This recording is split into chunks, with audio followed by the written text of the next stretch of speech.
Bonjour à tous, bienvenue dans ce nouvel épisode. Salut tout le monde. On espère que vous allez bien, que vous avez passé une bonne semaine. On se retrouve aujourd'hui pour un sujet de la semaine et on va parler inflation.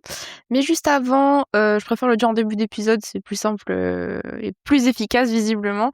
Si jamais vous n'êtes pas encore abonné au podcast, n'hésitez pas à le faire, à nous mettre 5 étoiles sur les plateformes, ça nous aide au niveau de l'algorithme, à nous rejoindre sur La Flouserie sur Instagram et YouTube, où on partage un peu notre quotidien d'investisseur.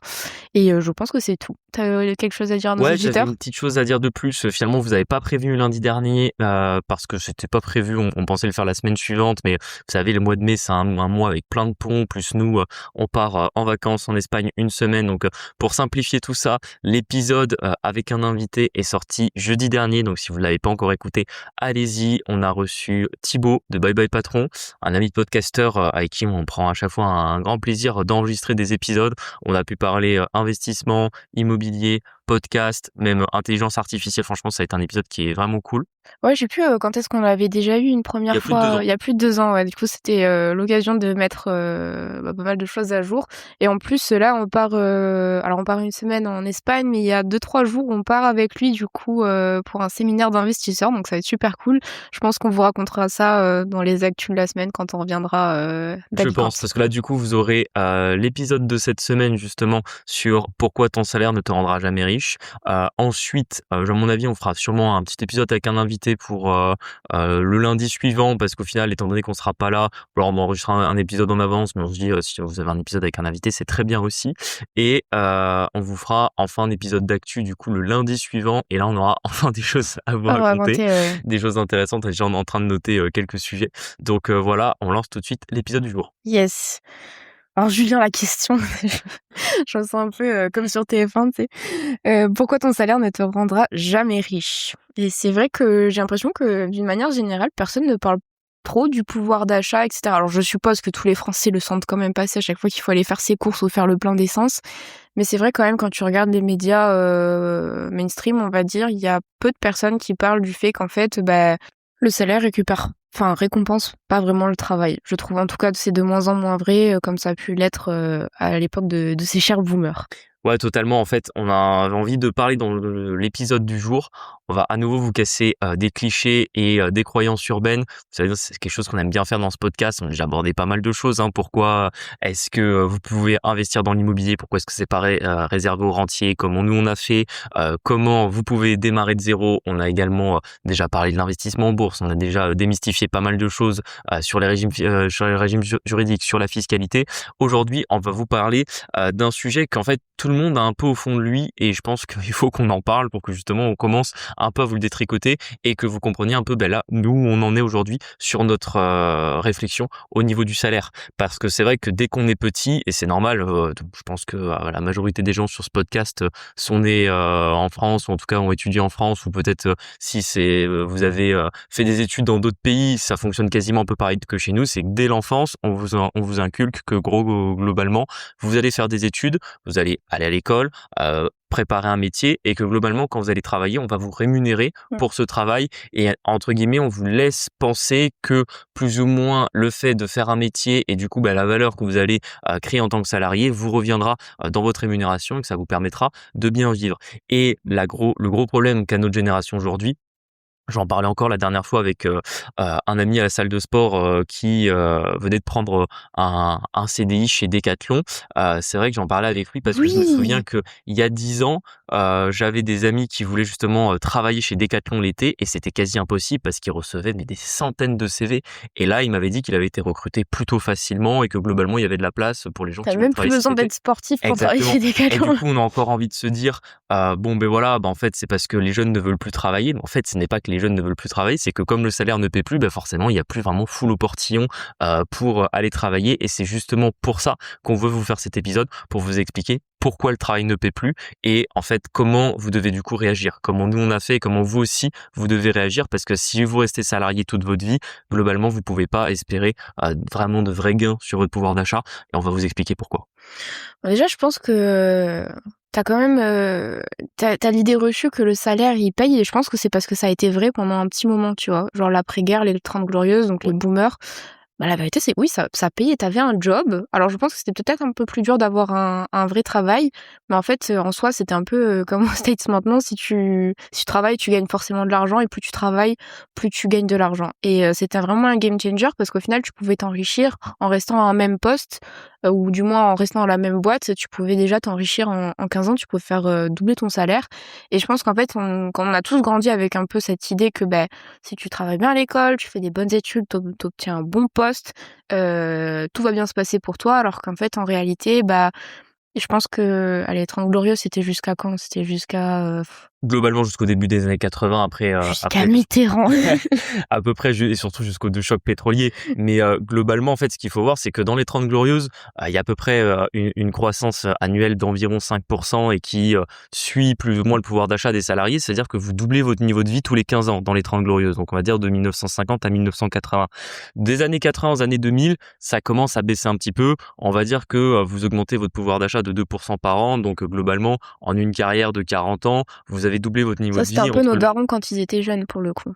en tout cas un petit peu moins parce que nos darons ils ont commencé à travailler pour la plupart un petit peu avant les années 80, ils sont un peu entre deux générations, tu vois, c'est surtout je pense les millenniums qui ont commencé à travailler à la fin des années 90 pour le coup qui sont Ouais, vraiment très touchés là-dessus. Et globalement aux années 80 à 2000 vous gagnez 2% de pouvoir d'achat à peu près par an. Voilà, c'est ce que je disais tout à l'heure, en une carrière, vous avez doublé votre niveau de vie.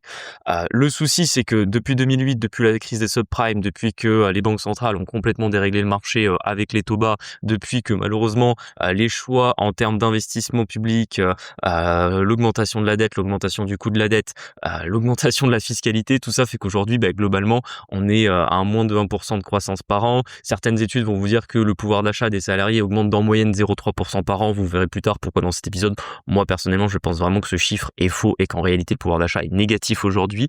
Mais globalement, on considère qu'aujourd'hui, il faut travailler 80 ans pour doubler son niveau de vie. Donc globalement, vous ne pourrez jamais doubler votre niveau de vie uniquement par le avec votre salaire, travail. ouais. Les raisons maintenant qui amènent ça, c'est d'abord une productivité qui stagne Mmh. et je pense aussi là un peu une faute soit de Des choix politiques voilà, peut-être des qu'on a choix fait, politiques et des choix industriels qui ont été faits, notamment le fait que on a désindustrialisé la France, ce qui fait que globalement, on va pas se mentir, un emploi industriel c'est quand même un emploi qui a souvent une forte valeur ajoutée. On a essayé de faire une économie de service, mais bon, une économie de service, malheureusement, forcément un ouvrier qualifié qui va créer des biens de consommation, il crée plus de valeur que malheureusement un serveur dans un restaurant. Forcément, c'est tout le monde le comprend bien que quand vous fabriquez une fusée ou une voiture, vous faites plus de valeur que quelqu'un qui vient vous apporter un plat à table. Et ça, malheureusement, c'est qu'on est arrivé dans un pays où globalement on se disait un emploi vaut un emploi. Donc on faisait ouais, pas mais l'importance de la création de valeur d'un emploi et on ne voyait pas que un emploi qui crée beaucoup de valeur, qui va justement dépenser cette valeur dans le pays sous forme de redistribution, soit sur des taxations sur son travail, soit lui-même parce qu'il a beaucoup de pouvoir d'achat qui va reconsommer derrière. C'est ça qui maintenait plus ou moins l'économie viable. Il y a aussi le choix qui a été fait de pas aller vers les nouvelles technologies, vers Internet. La France a quand même été énormément en retard là-dessus et l'Europe de manière générale, y compris aujourd'hui sur l'intelligence artificielle. Si tous les GAFA aujourd'hui c'est des entreprises américaines, faut pas s'étonner. C'est pas que parce que les Américains sont plus intelligents que nous et ont réussi là où aucun Européen a réussi. Non, c'est surtout aussi parce que beaucoup de cerveaux européens qui voulaient créer ont décidé de partir aux États-Unis parce que c'était plus simple là-bas de le faire pour tout un tas de raisons. Oui. tu sais, je vois pas pourquoi, en fait, on s'est dit que faire une économie de service, quand tu pas la propension à faire une économie de service, c'était une bonne idée. Tu vois ce que je veux dire ou pas? Toi, tu dis: «Ouais, en gros, on a désindustrialisé», putain, ce mot est dur à dire. Ce mot est compliqué. Désindustrialiser la France et en fait, on a tous poussé faire on a poussé les plus jeunes à faire des études, donc à chaque fois, 5 ans d'études. Je crois que ça, c'est avec Mitterrand, le bac pour tous, un truc comme ça, où on te poussait un peu à faire des études et au final, t'as pas assez de travail pour faire ce genre de métier, ou du moins, il y a pas assez de travail pour que tout le monde puisse faire ce genre de métier, tu vois? En fait, je l'ai dit il y a quelques phrases. Globalement, pour moi, c'est surtout qu'on a vu de manière trop abstraite le fait qu'un emploi vaut un emploi. Tu vois ce que je veux C'est dire? ça l'erreur, tu penses? Pour moi, c'est ça l'erreur. C'est qu'aujourd'hui, on va pas se mentir, dans notre économie, vous réfléchissez tous les gens que vous connaissez autour de vous, de près ou de loin, vous pensez à leur métier et vous vous rendez bien compte qu'il y en a qui sont importants, qui produisent de la valeur et tu as énormément d'emplois, ce qu'on appelle les bullshit jobs, qui Mmh. ne produisent pas de valeur et particulièrement dans le monde des services. Et que même si ton économie a l'air de en avoir besoin parce qu'il rentre dans tes chiffres de valeur ajoutée, je suis désolé, mais on en parlait hier parce que c'est très marrant en ce moment, enfin Marie surtout, est en train de faire les comptabilités de nos SCI et elle me disait à juste titre, oui, tu n'imagines pas l'argent que je nous fais économiser en faisant les 3/4 de la comptabilité moi-même, parce que bon, Bah ouais, parce que Julien, il est là: «Ah, c'est toujours pas fini». Écoute, mon gars. ouais, parce que ça fait 2 semaines qu'elle est dessus et globalement, on estimait combien ça nous coûterait si du coup la comptabilité de toute notre société était fait à 100% par un cabinet d'experts comptables et globalement, moi ce que je lui ai répondu, c'est: «Franchement, si on devait payer, tu ça à combien exactement?» Bah, je sais pas, on a 3 SCI, 1 LMNP, et 2 SAS, pour moi, il y en a pour environ 7 000, tu vois? Voilà, elle estimait à 7 000 € par an d'économiser. Bon, on est content de les économiser, bien évidemment. Merci Marie de donner Pas assez de ton âme et de ton énergie à la réalisation de notre comptabilité. Mais moi, je suis désolé, c'est de l'argent jeté par la fenêtre. En fait, Au, oui, au- et au stade où on en est, je trouve que tu as raison parce qu'en fait, on répond juste à une obligation qui permet de ralasse tous les experts comptables de France. Et en fait, il y a que notre pays qui fonctionne avec des comptables externes, en fait. Sinon, normalement, dans les autres pays, il y a un comptable interne et chacun est responsable de sa propre comptabilité. Mais tu vois, c'est une norme légale où on est obligé de faire comme ça. Il y a que l'expert comptable en France qui peut certifier des comptes. Donc c'est vrai que c'est chiant. Et je suis bien d'accord avec toi. Et en fait, il y a plein de choses, plein de domaines où c'est comme ça. Les notaires, c'est pareil. Où en fait, tu as des espèces de barrières réglementaires ou légales qui font que tu es obligé de faire travailler des gens qui, en soi, ne créent pas de valeur, en fait, vu que tu réponds qu'à des contraintes mises par l'État. exactement. Et en fait, on est rentré comme ça dans une économie où globalement, on va penser que du coup, un expert comptable, justement, c'est un emploi à forte valeur ajoutée et Oui, que je suis d'accord. son cabinet crée de la valeur. Non, moi je suis désolé, ça ne crée pas de valeur en réalité. Même si d'un point de vue économique, oui, on vous ajoutait des petits chiffres en bas de ce que ajoutent tous les experts comptables de France sur le PIB français, ça ne crée pas de valeur. Les Français ne sont pas plus riches quand votre enfin, vous n'êtes pas plus riche quand votre expert Et comptable a fait votre comptabilité. d'ailleurs, si vous êtes chef d'entreprise, je pense que vous voyez pas du tout la plus-value d'avoir un expert Non, comptable. Moi, chaque c'est une fois, obligation. les clients, et à juste titre, des fois, ils étaient là en mode, en fait, c'est chiant de devoir passer par vous, quoi. Genre, souvent, c'est très abstrait les papiers pour le chef d'entreprise, ce qui est normal parce que c'est pas son cœur de métier. Puis en plus, moi, à chaque fois, j'ai vu ça les dépasse en Ouais, fait qu'on soit complètement. obligé de faire ça, tu vois. Complètement. Et maintenant, imaginez tous les comptables de France. Je sais pas si t'as les chiffres. Combien il y a de gens qui travaillent dans la comptabilité en France? Aucune idée. Bon, je sais pas. Allez, on va les estimer à 30 000 personnes, je pense. Oui, je C'est sais pas, peut-être sans doute peut-être. beaucoup plus. Bon, allez, on va rester sur 30 000. C'est juste pour mon exemple. Imaginez maintenant ces 30 000 personnes. Elles n'ont pas été formées à faire de la comptabilité. Elles ont été formées à coder de l'intelligence artificielle. Imaginez l'enrichissement pour le pays. Imaginez que justement ces 30 000 personnes travaillent pour une grande société côté française qui fabrique J'ai Claude, OpenAI, Gemini ou justement un concurrent français qui servira à quelque chose. j'ai un meilleur exemple. Imagine les fonctionnaires. On revient à un ratio PIB fonctionnaire normal ou du moins standard par rapport aux autres pays. Imagine tous ces gens-là si on les fait travailler en... Ouais, mais là en fait tu sors de l'exemple parce que justement I'm sorry. j'ai fait exprès de prendre les comptables parce que C'est privé? exactement c'est Ouais. privé. C'est-à-dire que en théorie le fonctionnaire il ne crée pas de valeur. En fait le fonctionnaire est censé être utile à l'économie mais pas par de la création de valeur. Genre en soi ton pompier, tout le monde, enfin tous les pays du monde ont besoin d'un pompier ou Attends. d'un policier. Le Quand pompier je ou la parle du policier. fonctionnaire, je pense pas les fonctionnaires dans lesquels je te parle, je pense pas du tout aux pompiers. Je sais, mais en réalité, encore une fois, entre un pompier ou un fonctionnaire de mairie, en soi, je suis d'accord Toi, avec toi t'es que là, les 2 postes sont égaux, du coup. alors, ils sont pas égaux dans leur importance, mais ils sont égaux pour leur apport économique. C'est-à-dire qu'un fonctionnaire ne crée pas de valeur. OK, ouais. Et c'est pour ça que, de principe général, normalement, l'État n'est pas un acteur économique au sens premier du terme, c'est-à-dire il n'est pas censé créer de la valeur, il n'est censé que rediriger, éviter les abus du marché. Enfin voilà, quand tu es dans une logique, ce que tu peux l'appeler comme tu veux, hein, libérale, capitaliste, voire même keynésienne, hein, Keynes, qui est pourtant moi ce que je considère pas loin d'un socialiste d'un point de vue économique. Keynes, il te dit aussi que l'État doit se limiter globalement à piloter Ouais, bien l'économie sûr, ouais. et pas à Être trop interventionniste dans Exactement, l'économie, ouais. exactement. exactement. Donc voilà, toi, tu as pris l'exemple des fonctionnaires, mais moi, je suis I'm même pas sorry. allé aussi loin. Je te montre juste que déjà, voilà pourquoi aujourd'hui, on crée plus de valeur et pourquoi il y a plus de gains de productivité. C'est que déjà, rien que dans le privé, donc dans la sphère, dans le poumon économique français qui est censé chaque année amener la croissance, tu as déjà énormément d'emplois qui n'apportent strictement aucune valeur. Encore une fois, tu vois, on revient sur les experts comptables. Je pense qu'on va se faire détester, mais bon, je trouve que c'est un excellent exemple. Je pense qu'un éboueur apporte plus de valeur au pays qu'un expert comptable. Ah, je sais pas. Bah, imagine, du jour au lendemain, tous les éboueurs disparaissent, En tous fait, les experts comptables ça dépend pour disparaissent. qui. Et si c'est pour le PIB, oui, l'État français, lui, va dire, il peut pas vivre sans les experts comptables. Il y a pas de comptabilité. Comment tu calcules l'impôt sans eux? Et sans éboueurs, tu fais quoi des ordures? Oui, non, mais d'accord. En un mois, la France est devenue un pays insalubre, tu vois. Ouais, mais l'État français, je pense qu'il préfère calculer combien d'impôts lui revient Parce que plutôt préfère que... l'État français, t'as la réalité économique. C'est comme, imagine, l'État décide d'augmenter la taille des trottoirs de 1 mètre, il dépense, je sais pas moi, 100 milliards pour agrandir tous les trottoirs.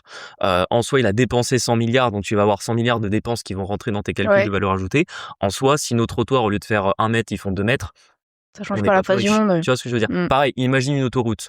Quand tu crées une autoroute, en soi, tu crées une infrastructure qui est censée t'amener de la croissance économique et de la valeur, parce que ça permet justement à tes camions d'aller plus vite, ça permet aux gens de partir en vacances. Enfin bref, ça a plein d'intérêts pour ton économie. Maintenant, imagine, tu as déjà une autoroute qui va, je sais pas moi, de Paris à Lyon, et tu fais une deuxième autoroute juste à côté qui va aussi de Paris à Lyon. Est-ce que tu penses que le pays est plus riche du fait qu'il y ait 2 autoroutes qui remplissent la même fonction? Ou est-ce que au final, une autoroute n'était pas suffisante? Tu vois ce que je veux dire?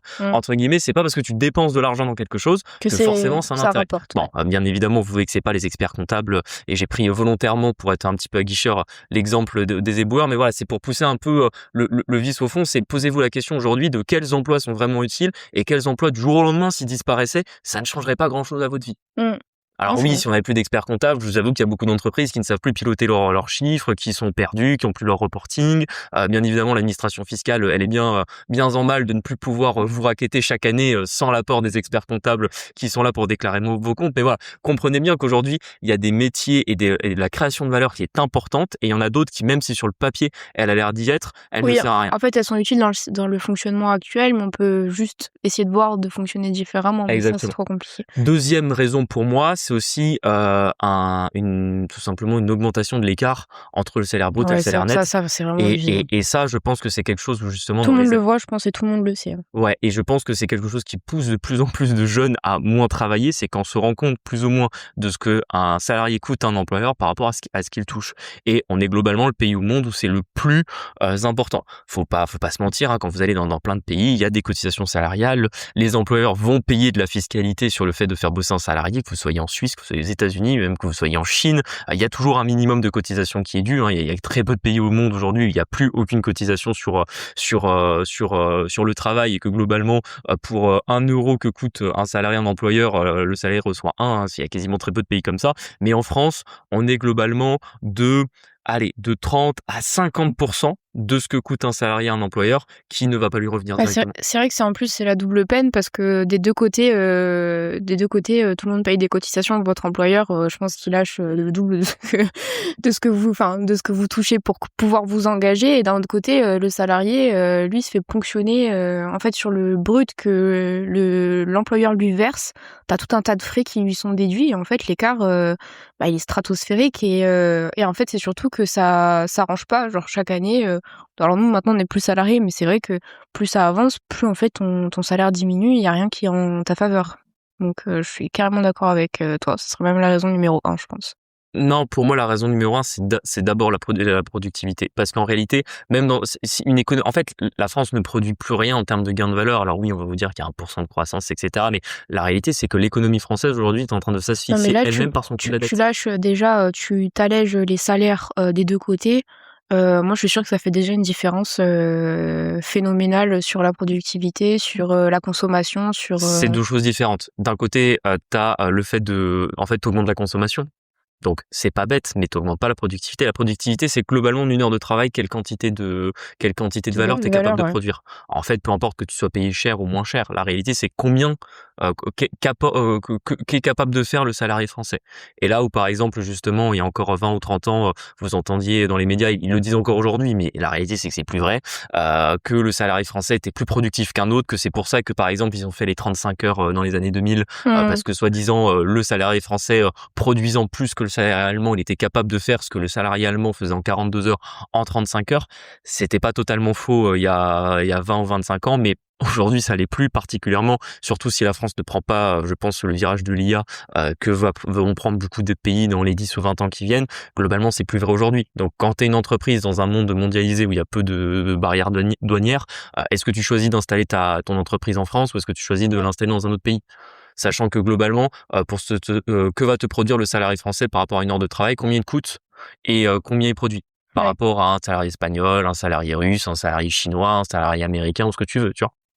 Donc tu vois, ça pour moi, c'est des choses qui sont importantes. Après, la deuxième chose sur le fait qu'il y a énormément de taxes et de cotisations sur le travail et que du coup le travail paie mal, ça effectivement, je suis d'accord avec toi. Je suis surtout d'accord parce que ça sera pas trop le sujet de l'épisode. Parce qu'on vous le dit hein, quasiment, je pense chaque semaine hein, que vous en tant que actif, ce qu'on appelle un actif, donc vous travaillez, vous donnez une part énorme de votre revenu, plus ou moins au modèle social français via les retraites, via l'assurance maladie et que vous ralasse avec grand plaisir les générations qui vous ont précédé sur leur cotisation retraite. Mais la réalité, c'est que ce n'est qu'une des raisons qui fait qu'aujourd'hui, le salaire stagne.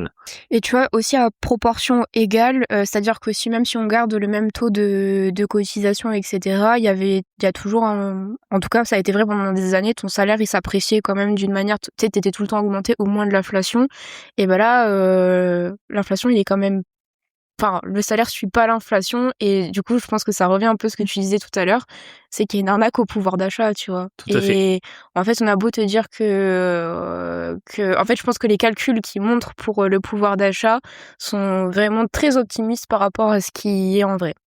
Tout à fait. En fait, d'un côté, il y a l'arnaque du calcul de l'inflation. Oui, ça, l'INSEE, franchement, Ça, on en a déjà ouais, parlé il y a, je pense, pas loin d'1 an sur le podcast, hein, ça doit remonter un petit peu, mais pour vous la faire courte, globalement, l'inflation en France est publiée par l'INSEE, donc je mmh, pense que tout le monde connaît l'INSEE et plus ou moins dans ce que vous mettez dedans, il y a un panier moyen de ce qu'est censé consommer un peu l'avatar du français moyen là-dedans et c'est là-dessus qui calcule l'inflation. Sauf qu'en fait, ils vont réintégrer beaucoup de choses qui sont relativement fausses, c'est-à-dire déjà, il y a des dépenses que vous êtes globalement obligé de faire qui ne vont pas rentrer dans l'inflation. On peut en mettre quelques-unes, hein, mais par exemple, je sais pas moi, vous devez aller travailler, vous devez payer le péage ne rentre pas dans le calcul du coût de l'inflation.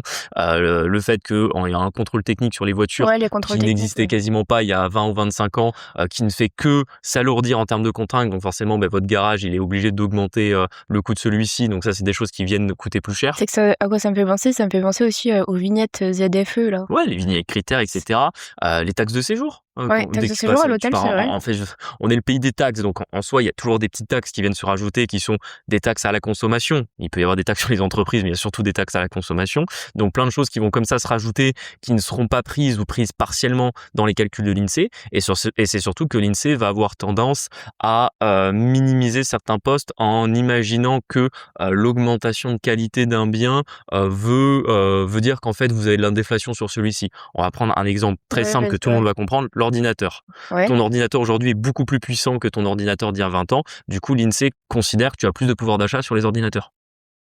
Ah non, ça coûte, Bah non, on va pas. ça à proportion, un MacBook, ça coûte un salaire, en fait, donc Ouais, non et et il ça, y a et ça coûtait un salaire il y a à peu près 15 ans, hein. Je veux dire, justement, le salaire, enfin, le prix de l'ordinateur a plutôt eu tendance à un petit peu augmenter. Regarde un iPhone. En vrai, quand c'est sorti un iPhone, ça coûtait 1000, je quoi? pense, non? Non, à l'époque, ça coûtait, je crois, entre 500 et 800 balles, je dirais, de Ah mémoire. d'accord, Quand OK. nous, on était au Ouais. collège, par exemple, donc il y a 15-20 ans, globalement, ça coûtait un demi-SMIC. Là, aujourd'hui, on est quasiment un SMIC, tu vois. Mmh. Mais le problème, c'est que l'INSEE va te retenir qu'en gros, globalement, ton iPhone d'aujourd'hui est tellement plus puissant que ton iPhone d'il y a 15 ans qu'en gros, ton pouvoir d'achat a augmenté là-dessus. Sauf qu'en fait, je suis pas d'accord parce qu'en fait, un gain technologique, c'est pas un gain de pouvoir d'achat. C'est juste qu'entre guillemets, aujourd'hui, si vous essayez de faire tourner un ordinateur d'il y a 20 ans, vous allez avoir Oui, du mal, mais hein, en plus, juste pour faire tourner Google. si ça valait un mois de salaire et que ça vaut toujours un mois de salaire, t'as pas gagné de pouvoir d'achat. Si, parce qu'il est plus puissant. Ouais, bon, alors ça me dépasse, mais ok. Ouais, et Ok. ben ça rentre dans les calculs. C'est pour ça que je dis que c'est globalement une arnaque. C'est un peu faussé, ouais. C'est comme une voiture. Alors, je dois t'avouer, je ne crois pas qu'ils le font sur les voitures, mais on pourrait imaginer que, étant donné que maintenant ta voiture, elle freine toute seule et qu'elle est capable de rester entre les deux lignes blanches quand tu roules sur l'autoroute, globalement, t'as gagné du pouvoir d'achat parce que ta voiture fait ça qu'elle ne le faisait pas avant. Bah non, la réalité, c'est que quand tu essaies d'acheter une voiture, c'est dans les options de base, donc tu peux pas décider de pas l'acheter, tu vois. Oui. Donc c'est là où il y a vraiment une arnaque là-dessus. Globalement, il y a des dépenses incompressibles qui ont totalement explosé. L'immobilier en Loyer, ouais, premier, loyer. l'étude supérieure aussi, on va pas se mentir, mais bon, on a encore la chance dans le pays de pouvoir faire des études gratuites. Toi comme moi, on a pu en bénéficier, mais il y a quand même aujourd'hui beaucoup d'écoles de commerce, d'écoles d'ingénieurs qui vont être payantes. Le coût des études est assez important, on va pas se mentir. C'est vrai que c'est un sujet, je pense, pour les étudiants parce que globalement, Faut manger, t'as pas de faut manger, faut te loger, etc. Et t'as pas de revenus vu que t'es un étudiant, donc exactement. compliqué, Et quoi. comme tout augmente, la santé, l'énergie, les courses, tout ça prend énormément de pourcentage d'augmentation. En fait, on se rend compte que justement le salaire, il va rester beaucoup moins de reste à vivre aujourd'hui qu'il en restait il y a même 10 ans. Et c'est vrai que nous, on s'en est rendu compte. Moi, quand j'ai par exemple commencé à bosser, mon salaire net à la banque, alors bon, j'avais beaucoup de primes, il y avait un P2E, il y avait beaucoup de choses comme ça qui venaient augmenter ma paye, mais globalement, mes premières payes sans prime, c'était 2100 € par mois en 2019 du coup, et globalement quand j'ai quitté la banque en 2024, mes payes avec un peu l'augmentation de salaire que j'avais eu, c'était 2004. Globalement, pour moi, je voyais que j'avais un bien meilleur pouvoir d'achat avec 2100 € en 2019 qu'avec 2004 en 2024 du coup. Oui. Sachant que nous on n'est pas des, enfin là on l'a vachement vu, c'est qu'en fait on a toujours mangé plus ou moins de la même manière et fait nos courses de la même manière. Quand je dis ça, ça veut dire qu'on achète souvent les mêmes choses depuis qu'on est ensemble quasiment. Et du coup, tu te rappelles le pot de cornichons à la base? Ouais. Faut savoir que j'aime bien les cornichons vinaigres si vous voyez, et j'achète exactement la même marque, mais depuis que je vis tout seul quoi. Donc il y a plus de 10 ans, quand j'ai pris mon premier appartement, j'ai acheté déjà ces mêmes cornichons là, et franchement le prix a doublé. Ouais, ça a doublé. Et du coup, c'est représentatif de notre pouvoir d'achat qui s'est éclaté au sol. Maintenant qu'on a un peu, on a fait un statement. Oui, en fait, il reste un dernier point qu'on n'a pas vu parce que même s'il est lié, là on a parlé du calcul de l'inflation, il y a surtout le calcul du pouvoir d'achat. Et globalement, aujourd'hui, l'INSEE évalue que le pouvoir d'achat augmente en général de 0,3% par an. Moi, je pense sincèrement qu'il C'est est énorme, 0,3. Enfin, 0,3%. Ah, 0,3, j'ai compris 3, oui. Non, 0,3% par an. En fait, c'est pour te dire qu'il n'est pas négatif, si tu veux. Mais la réalité, c'est que pour moi, je pense qu'il est, je pense qu'il est réellement négatif depuis très longtemps, pour la simple et unique raison que c'est toujours un peu la limite d'un modèle comme celui-là, c'est que globalement, l'INSEE essaie de faire des comparaisons. Donc, elle va prendre un panier de consommation moyen et elle va le comparer à travers l'histoire. Donc, on va dire, on va remonter sur 30, 40 ou 50 ans. Le problème, c'est que nous ne vivons pas la même époque, nous ne vivons pas avec les mêmes contraintes et avec les mêmes besoins. Globalement, je suis persuadé que tu pouvais vivre en consommant moins il y a 30 ou 40 ans. Aujourd'hui, il y a beaucoup de choses que tu dois consommer malgré toi et que tu ne peux pas faire sans. Alors, je vais être d'accord avec vous, c'est vrai que votre abonnement de Netflix ou Amazon Prime, vous n'en avez pas besoin pour vivre, on est d'accord. Par contre, on parlait de toutes les taxes qui se sont ajoutées, la taxe de séjour. En fait, tu voulais partir en vacances il y a 30 ans, tu n'avais pas de taxe de séjour à payer, maintenant tu en as une. Internet, c'est un peu dur de vivre sans. Internet, exactement, c'est compliqué de vivre sans. Téléphone portable, c'est compliqué de vivre sans. Je pense, alors c'est pas encore le cas aujourd'hui, mais bon, vous savez, en ce moment on parle beaucoup d'intelligence artificielle. On vous avait fait un épisode il y a quelques semaines sur le podcast. Globalement, je suis persuadé que dans 10 ans, si tu essaies de travailler sans intelligence artificielle, c'est un peu comme un paysan qui travaillerait sans tracteur dans les années 60. Si tu veux, tu seras plus du tout compétitif. Donc ça fera partie d'une dépense que tu seras obligé d'avoir, mais que tu n'avais pas il y a 40 ou 50 ans parce que ça n'existait pas. Donc je pense qu'il y a de plus en plus de dépenses qui augmentent parce qu'elles viennent devenir obligatoires tout simplement pour le consommateur. Enfin, vous pouvez pas faire sans, et vous n'avez pas le choix. Par exemple, justement, en fait, si on revient sur les déplacements, souvent l'INSEE va comparer ce que coûtaient les déplacements il y a 30 ou 40 ans par rapport à aujourd'hui. En vrai, par rapport au pouvoir d'achat, globalement, l'essence et les carburants ont augmenté, mais c'est pas non plus stratosphérique. C'est-à-dire, faut pas imaginer que globalement, dans les années 50 ou 60, ça coûtait des cacahuètes de faire le plein. C'est faux.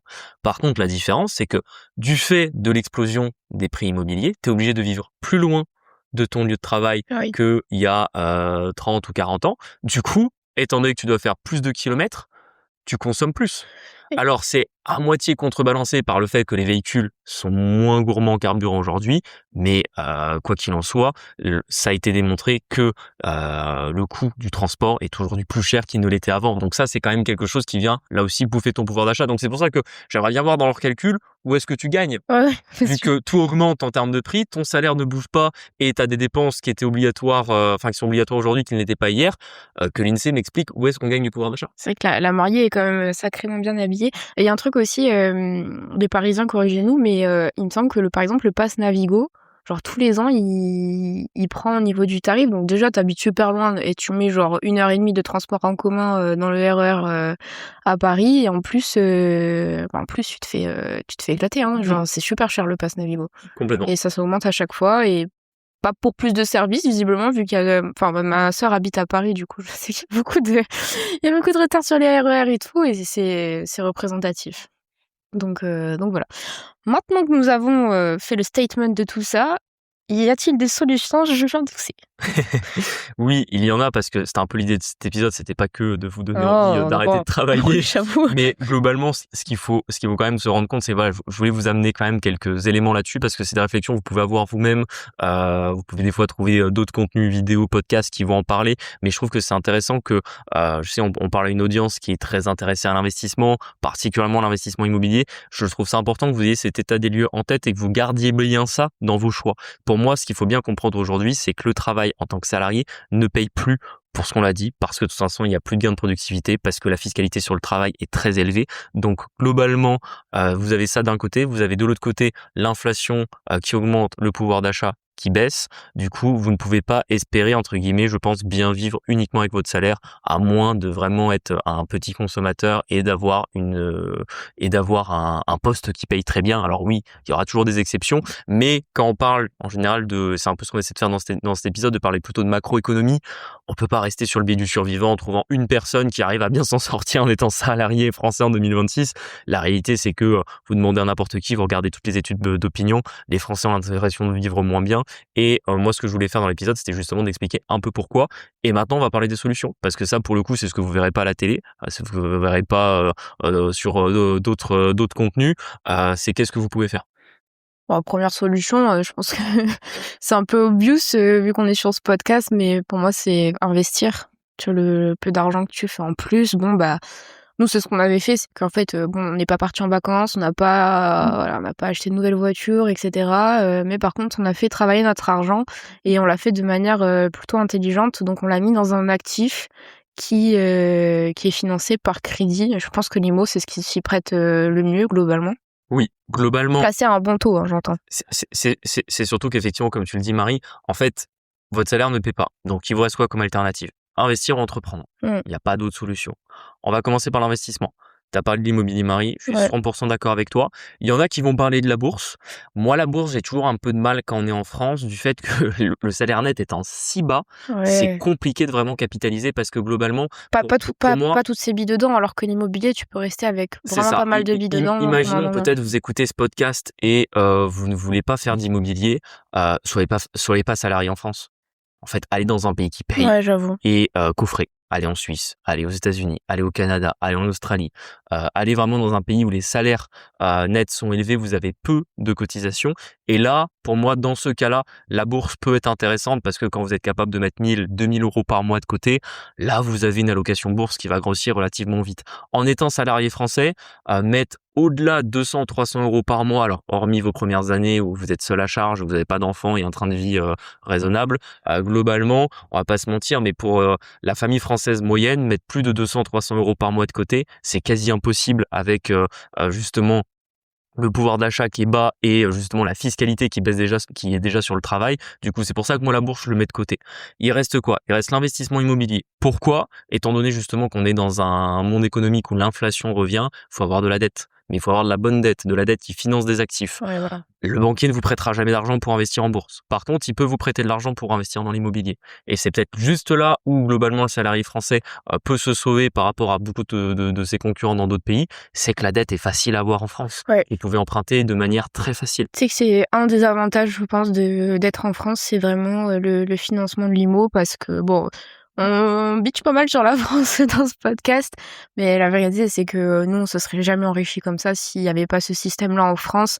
Et si votre vie est ici, franchement, moi, j'incite tout le monde qui a un peu une conscience là-dessus de le faire. Tout à fait, parce qu'en fait, vous allez avoir le double effet qui se coule d'un actif qui vous rapporte, qui vous enrichit tous les mois. Donc globalement, vous allez augmenter votre rémunération d'une manière si importante que aucune augmentation de votre salaire, aucun changement de poste, aucune réorientation professionnelle ne pourra vous apporter une augmentation de revenus aussi importante. Vous allez en plus avoir des actifs qui vont très probablement suivre l'inflation et également une dette en face qui justement va se rembourser d'elle-même du fait de l'inflation. C'est ça. Donc en fait, vous êtes gagnant sur tous les terrains et c'est le seul moyen dont vous allez pouvoir vous sauver de la baisse de niveau de vie qui est, je pense, annoncée pour l'économie française et pour la majorité des salariés, pour la majorité de notre génération. Faut bien voir que, en plus, des fois, ça me fait rire parce que forcément, on en parle autour de nous, c'est-à-dire que on a nos parents qui seront bientôt à la retraite d'ici quelques mois, voire quelques années pour la plupart d'entre eux. Et globalement, même eux commencent à être persuadés qu'en fait, ils toucheront pas la retraite jusqu'à la fin. Ou pas sur les niveaux qu'on leur annonce. Ouais, ma daronne, elle était là l'autre jour dans son canapé. Franchement, je suis pas sûre d'avoir ma retraite jusqu'à la fin. J'étais là, c'est bien de s'en rendre compte. C'est bien de s'en rendre compte, parce que moi, c'est toujours ce que je leur dis en rigolant, c'est je sais pas qui paiera votre retraite, mais ce sera pas moi. Du coup, c'est pour ça que il y a une baisse de niveau de vie qui va être attendue, je pense, pour toutes les strates françaises. Faut pas penser que l'une va particulièrement s'en sortir. Et je pense, c'est toujours le vœu pieux que je fais dans ce podcast en vous disant que le seul moyen économiquement qu'on s'en sorte, c'est qu'il y a un mec qui porte ses couilles, qui aille au journal de 20h sur TF1 qui dise fini la partie, les retraites divisées par 2 au-dessus de 1500 euros ou même plafonnées à 2000 euros, peu importe, et on essaie de faire 300 milliards d'économies par an, on rend ces 300 milliards aux entreprises et aux actifs et maintenant on fait en sorte que les gens bossent. Ça serait le seul moyen où économiquement il pourrait se passer quelque chose. Je pense que ça n'arrivera jamais, mais du coup ça va être la lente déconfiture où globalement toutes les strates de la société vont morfler, les actifs parce que ils vont toujours voir plus d'inflation, ils vont toujours avoir moins de pouvoir d'achat, ils vont toujours avoir plus de taxes, les gens qui bénéficient des aides sociales eux aussi leurs aides sociales vont être plafonnées, ils vont aussi subir l'inflation, donc eux aussi auront moins de pouvoir d'achat.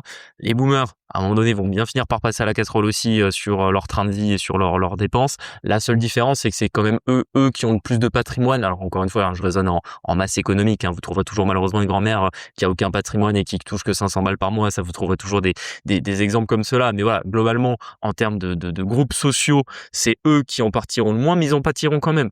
Du coup, globalement, si vous voulez uniquement vous protéger de ça, vous ne pouvez qu'investir. Et c'est pour ça que c'est Marie qui parlait d'immobilier et je suis parfaitement d'accord avec elle. Après, on peut passer par la voie entrepreneuriale aussi.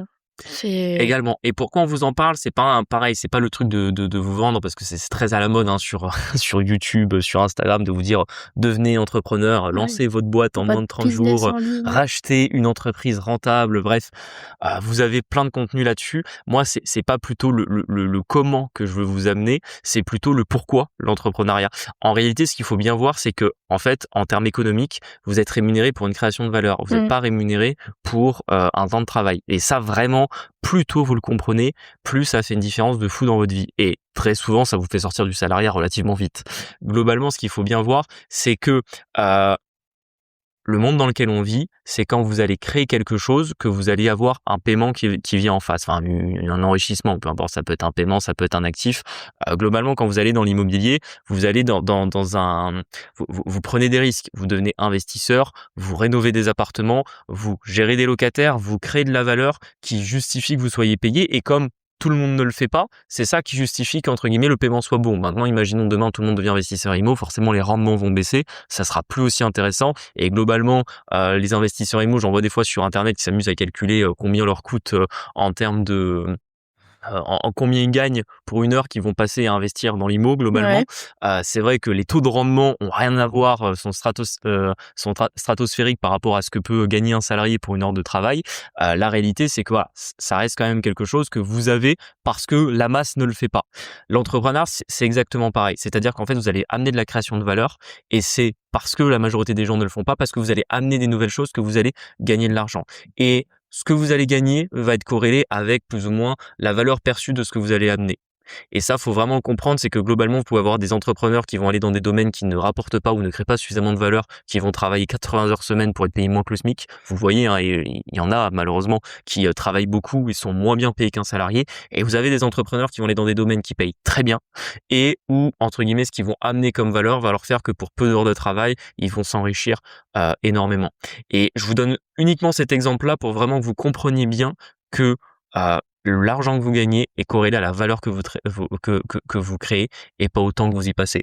Et on revient, j'aime bien quand on refait la boucle sur le début de l'épisode où justement on expliquait que par le fait que notre économie ne fait plus de gains de productivité, les salaires stagnent tout simplement parce que l'entrepreneur, quand il engage un salarié, ce salarié doit lui rapporter une certaine quantité de richesse. Oui. Il le paye plus ou moins en proportion et en fonction du marché de la richesse que génère le salarié, mais il peut pas augmenter son salarié à l'infini si son salarié ne continue pas à créer davantage de richesse. Et c'est là où finalement on finit par être bloqué dans le salariat. Voilà pourquoi le salaire n'augmente pas et pourquoi si justement vous voulez augmenter vos revenus, si vous voulez finalement ne pas vous retrouver dans la masse qui va être limitée en termes de pouvoir d'achat et qui va subir l'inflation de plein fouet, vous n'avez que deux options, investir ou entreprendre. Tu penses qu'on se dirige vers une économie sans salarié ou pas? Non, pas du tout. Moi, je sais qu'il y aura toujours des salariés, c'est simplement que, et on va pas se mentir, quand on fait ce podcast, je sais qu'on s'adresse pas à tout le monde, on s'adresse à des gens qui sont avertis sur ce sujet-là, à des gens qui seront entrepreneurs un jour dans leur vie ou au moins investisseurs ou au moins qui s'intéressent à ces sujets-là. Moi, j'ai aucun souci avec quelqu'un qui reste salarié. Moi, ce que je veux apporter dans ce genre d'épisode, en fait, c'est de l'ouverture d'esprit sur ces sujets-là et surtout de savoir en fait à quelle sauce vous allez être mangé. Maintenant, les décisions, c'est à vous de les prendre. Mais non, pour répondre à ta question, je pense pas qu'il y aura, je pense pas qu'il y aura moins de salariés. En fait, la question peut se poser de moins de salariés, mais encore une fois, remplacé par des micro-entrepreneurs, hein, ça que j'entends, tu vois. Oui, mais le micro-entrepreneur, c'est un sujet en France. En fait, le micro-entrepreneur est la réponse à la rigidité du marché du travail français. Ouais. Tu vas dans n'importe quel pays au monde où tu peux virer un salarié s'il travaille pas bien, personne n'engage des micro-entrepreneurs. Ouais, c'est vrai. Tu vois ce que je veux dire? Ouais, c'est vrai. Et ça ne faisait pas partie des raisons de cet épisode parce que sincèrement, quand on revient à la racine du problème, c'est pas tant le droit du travail français, la problématique, même si ça a une influence négative sur la productivité, sur le salaire net, etc. Bref, c'est pas pour moi le cœur du sujet, c'est pour ça qu'on n'en parlait pas. Mais par exemple, que tu dises, est-ce qu'il y aura moins de salariés dans les années qui viennent? Il peut y avoir moins de salariés s'ils sont remplacés par l'IA, si la productivité change, si les besoins des entreprises changent. Mais le fait que, entre guillemets, est-ce qu'il y aura plus de micro-entrepreneurs? Bon, c'est un sujet français, ça, de prendre un micro-entrepreneur au lieu de prendre un salarié. Moi, c'est toujours ce que je dis. Parce que tu les mets dans la même catégorie, du coup? Ça dépend. Le micro-entrepreneur qui travaille avec plusieurs clients, non, c'est un chef d'entreprise à son compte. Mais le micro-entrepreneur qui travaille que pour une personne, c'est un salarié déguisé. Donc c'est pour ça, la réalité, c'est qu'est-ce qu'on s'est toujours dit quand on a décidé de plus être salarié, qu'on a décidé d'avancer sur nos projets. Je t'ai toujours dit, je n'aurai jamais de salarié en France. Ouais. Maintenant, si on vit dans un autre pays, la question d'avoir un salarié, elle se repose. Elle se repose, ouais. C'est juste que, entre guillemets, on a trop d'exemples de cas où ça se passe mal. Je pense particulièrement pour la petite entreprise. Je pense que, par exemple, pour les gros groupes, ça se passe pas comme ça?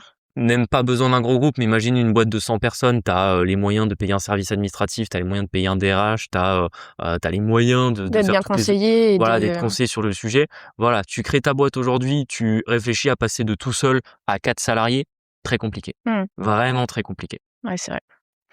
Bon, on espère que cet épisode vous a plu. N'hésitez pas à nous mettre 5 étoiles, à nous rejoindre sur Instagram et YouTube La Fouserie. On vous partage un peu de notre quotidien d'investisseur. Et on se dit à la semaine prochaine pour un nouvel épisode. À bientôt. Ciao.